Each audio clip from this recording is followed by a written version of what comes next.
In today's episode, you'll learn how Iron Mike Tyson twice beat a dangerous bandit. So get comfortable, hit the like button on this video, and let's get started.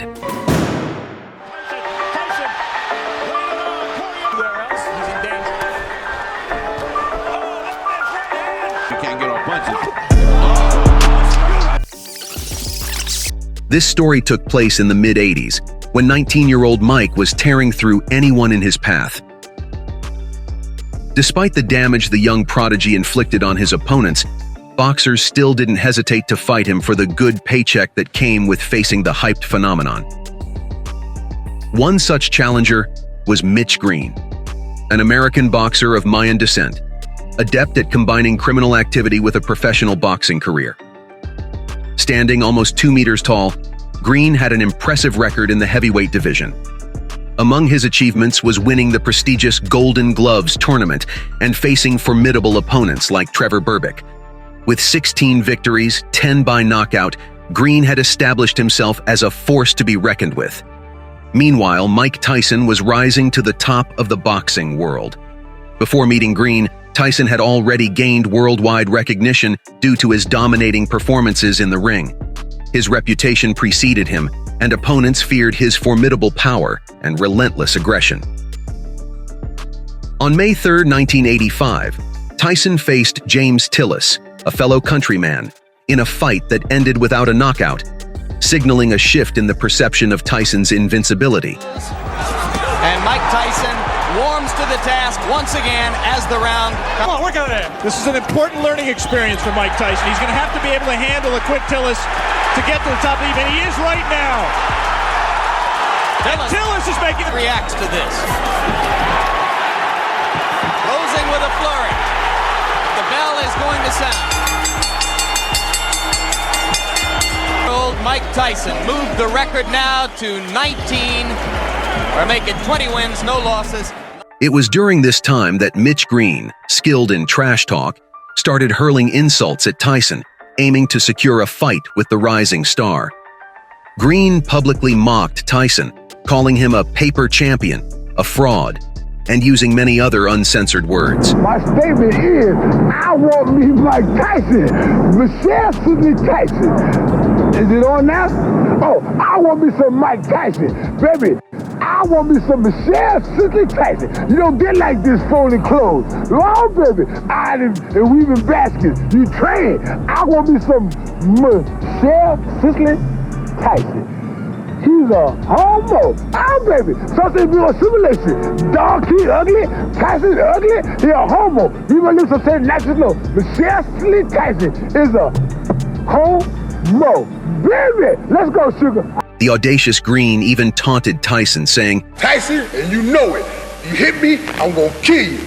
I'm gonna kill you. It was for my mama, I'd have shot you, punk. I'm gonna kill you. These disrespectful words fueled Tyson's determination to teach the Bandit a lesson in the ring. And the cunning plan of the New York Bandit worked. Finally, on that fateful night in 1986, the long-awaited showdown between the two boxing bad boys took place. The atmosphere was electric as the fighters entered the ring. Tyson exuded confidence, his eyes fixed on the brazen opponent. The audience eagerly anticipated the clash of titans. Last fight that we showed you here on HBO, that between Larry Holmes and Michael Spinks. Round one, Mike Tyson leading. Always aggressive, right in front of his man. Now we see some head movement. Now your maneuverability. After the bell, right there. As expected, the young phenomenon didn't give the Bandit a single chance, delivering a total beating throughout the fight.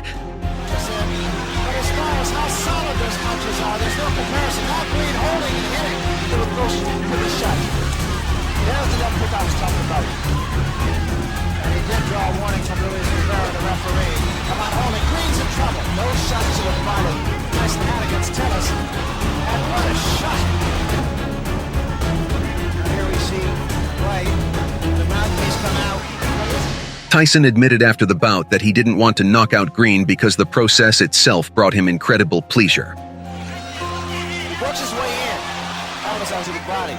You have to think, Ray, that maybe the Tillis fight woke him up. No need for him to slow down. with momentum. Now fight off is to at least figure ahead, or either to can be learned in talking to some of the people who fought. Look at here, just laughing at it.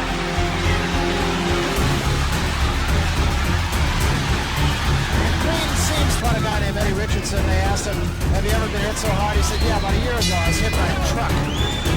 He's not concerned about going the distance, throwing those shots. Look at the uppercuts. And he set Mitch Green up for uppercuts. He throws his left.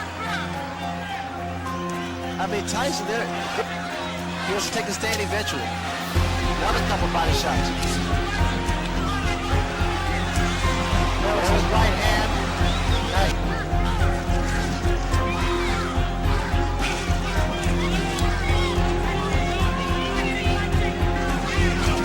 What's going to happen as Tyson gets further into his career? He's going to figure out a better way to approach fights like this. That was a good attempt with that right hand for Tyson. And now we see Mitch Green, good uppercut there. Green just trying to tie Tyson up by Mitch Green. His best rally of the fight right here. Look here, he's caught Tyson 4 or 5 times. And Tyson shot to the ribs by Tyson. Tyson said one time, he said, I understand anatomy. Here again. Oh, what a left. And we've come to just about the end of it here. Another day in the classroom. Big left hand to end things. Following this beating, the New York Bandit decided to quit boxing and announced the end of his career. However, his ego couldn't accept the fact of defeat, and determined to seek revenge on his tormentor, he chose to do so by the rules closer to him: the streets. Early in the morning on August 23, 1988, Mike, along with his friend, arrived at one of the clothing stores in Harlem frequented by celebrity clients to pick up a jacket. Green learned from one of his acquaintances about Tyson's whereabouts, and shortly after arrived at the same store. Seeing Mike, Mitch began verbally provoking and insulting him, demanding a rematch. After a brief exchange of words, the old rivals resorted to physical altercation. According to witnesses, Green attempted the first strike, but Tyson immediately took control and with a right cross knocked the bloodied off his feet. After that, Iron Mike got into the car, but Green grabbed the door, unwilling to let go of his assailant. That's when Tyson unleashed his devastating combinations, leaving Green unconscious on the asphalt.